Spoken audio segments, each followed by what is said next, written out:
Hey guys, it's Monster Cameron, and I'm taking a look at Korra, The Legend of Korra from Platinum Games, and I was super hyped about this game, and I'm just a bit disappointed with how it came out.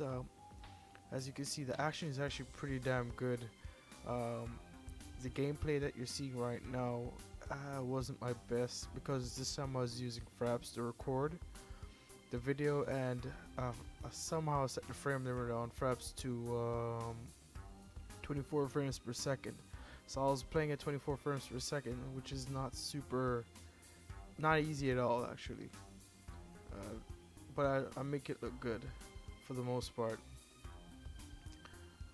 You can game at 24 frames per second, but it's not going to be the best experience.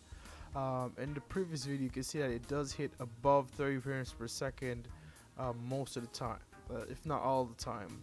When I was recording with MSI Afterburner. The reason why I decided to switch was because it was giving me a hard time importing it into my video editing software. That's something I can usually figure out. I can just transcode it via Handbrake, but it was giving me some weird errors, so I just decided to just grab the fraps version, because you already saw the performance on MSI Afterburner.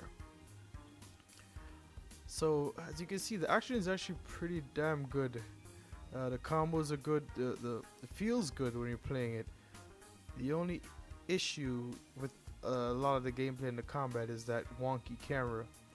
The camera is super slow to respond, and you always end up like you always end up off screen like when you change directions, which is super annoying. Or the enemies end up off screen, which can be also annoying, especially when it gets a little bit more difficult.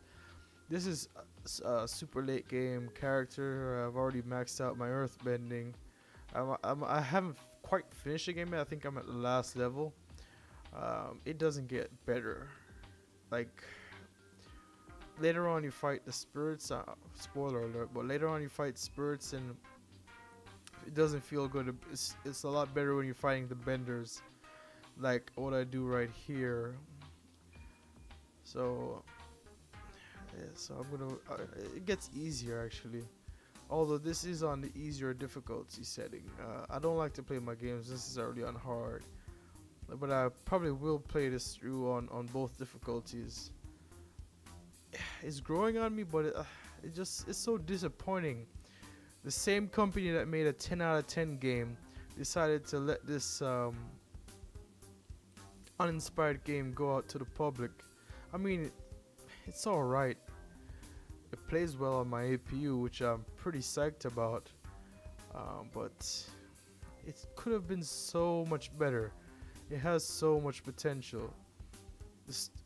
I don't even understand what the story is, and I followed the series in depth. The story just seems so meh, and it's supposed to be from the same guys who make the main Korra story, right? They're supposed to be the ones writing this side story.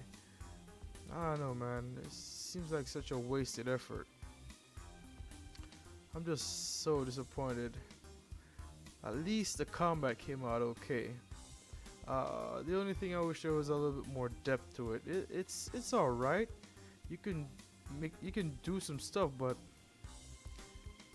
it's a little bit shallow, a little bit repetitive, and a lot uninspired. But it's kind of fun to play. The moment-to-moment gameplay is all right.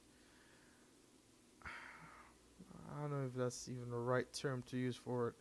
But yeah, this is The Legend of Korra running on my APU.